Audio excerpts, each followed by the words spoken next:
шаардык кеңешинин мэриясынын чакыруусу менен Кыргызстанда 7 дубандан областтык шаарлардан, республикалык шаарлардын депутаттары келип атат, төрагалар баш болуп, ушул мындай айтканда тажрыйба алмашуу, баарлашуу, жакындан тыгыз кызматташуу боюнча бул иш-чара болуп атат. Негизи абдан жакшы жана бүгүнкү күндө эң керек зарыл иш-чаралардын бири да. Андан сырткары президентибиздин дагы бүгүн ошо руханий спорттук иш-чаралар боюнча басым коюп көп иш-чаралар өткөрүлүп атат да. Бул дагы абдан баягы шаарлардын ортосунда кызматташтыкты күчөтөт.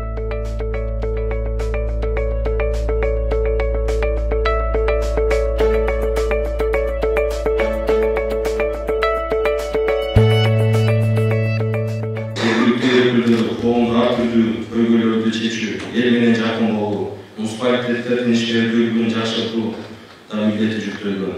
Биз мына ушул жооптуу кызматты аркылуу менен бирге коомдук маданий жана спорттук иш-чараларда да жигердүүлүгүбүздү көрсөтүүбүз зарыл. Мына ушундай достук мамилелерде жергиликтүү кеңештин депутаттары бири-бирибиз менен жакындан таанышып, пикир алмашып, калкты да сергек жашоого үгүттөйбүз деп ишенем. Республикабыздын 3-чү шаары болгон Жалал Абад шаарына куш келипсиздер. Сиздерге бекемден сол үлгүлөрүңүздөргө амандык каалайбыз. Дайыма Кыргызстандын өнүгүп гүлдөгөн мамлекеттери катарына кошулсун.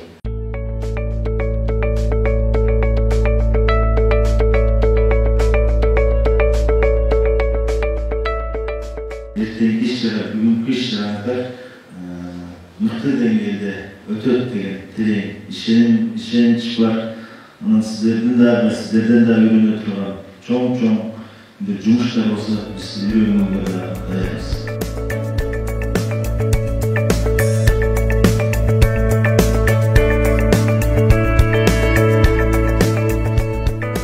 Чакырылыштын депутаттары, кесиптештер бардыгыбыз эле элдин ишеничин актаган аракет кылып шайланып geldik, bir yıl olmadan şeyler görgenizde bardığımızda uakıt şunca kısa 3 yıl, 4 yıl, 5 yıl degenizde 5 gün çölü ötüp o şöyle vakta ben sizlerle kalıyorum. Şuna kısa vakta el üçün, yer üçün, memleket üçün köp жұмыштарды атқарганга hareket кылалы. Негизи бардыгыбыз ушул мамлекет саясатты колдоп, мамлекетке колубуздан келишинче жардамыбызды биргеликте жапатырмак кылганыбыз азыркы учурдун талабы. Ар бирибиз өзүбүздүн шаарыбыздын эле проблемаларында көйгөйлөрүн аралашып жүрбөй, башка шаарларда кандай жакшы иштер болуп атканын, кандай жакшы иш аракеттер ишке ашып атканын көрүп, биз дагы ошол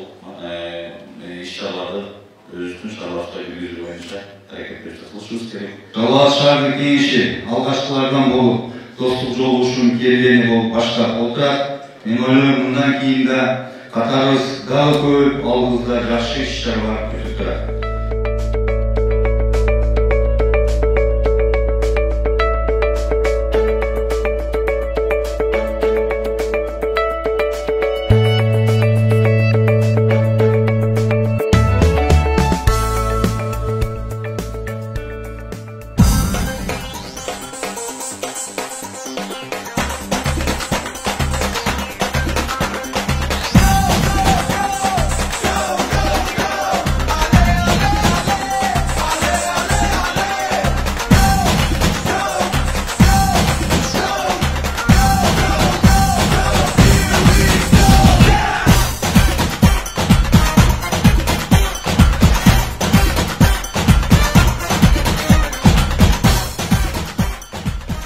Республиканын аймагындагы жергиликтүү кеңештердин депутаттарын областтык маанидеги шаарлардан 5 шаар, республикалык маанидеги 1 шаар, жалпысынан 7 команда келип, бүгүн биздин спорттук иш-чарабызга катышып жатат. Тага Ысык Көл областынан Каракол шаары, Ош областынан Ош шаары, Баткен шаары, Талас шаары, Нарын шаары, ошондой эле Жалал Абад шаарынын жергиликтүү кеңешинин депутаттарынын ортосунда спорттук иш-чара болуп жатат. Командалар жакшы, баары мыкты деңгээлде даярданып келишиптир. Негизги эле бул иш-чарабыздын максаты биздин ошо жаштарды, биздин мамлекеттин элдерин, биздин өзүбүздүн ар бир шаардын элдерин спортко дени сак жашоого үндөө максатында болуп атат.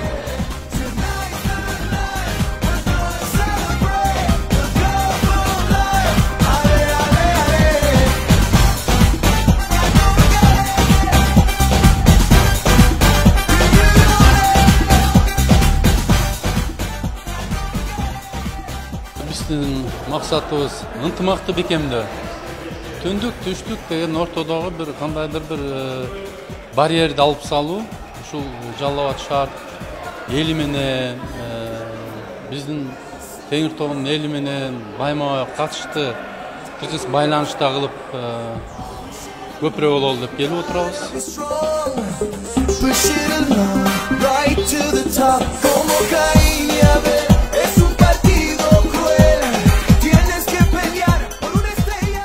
Бир гана спорттук иш-чара менен эле чектелбестен, ар бири мен ойлойм өздөрүнүн баягы тажрыйба алмашуудан жүргүзүлдү деп. Анткени кээ бирки жанагы өздөрүндө болуп жаткан жакшы идеялар менен бөлүшүп, ар бир команда өздөрүнүн жакшы жанагы кеп кеңештерин берүүнүн үстүндө дагы сүйлөшүүлөр болду. Бул көптөгөн мындай жакшы жактарга алып барат деген ойдобуз.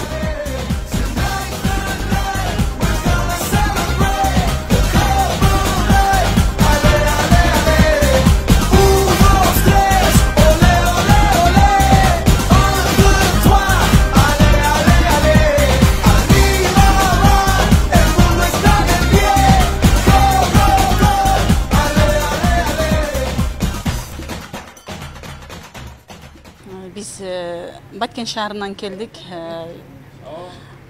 Жалал Абад шаардык кеңешинин жалпы жамааты Нуртилек Орозбаевич жетектеген жамаат бизди жакшы тосуп алышты. Достук кербени аябай жагымдуу маанайда өтүп жатат. Азыркы учурда спорттук оюндар болду. Кече 2 күндүк иш сапарыбызда кечеги күнкү дагы тажрыйба алмашуу аябай жакшы уюштурулуптур.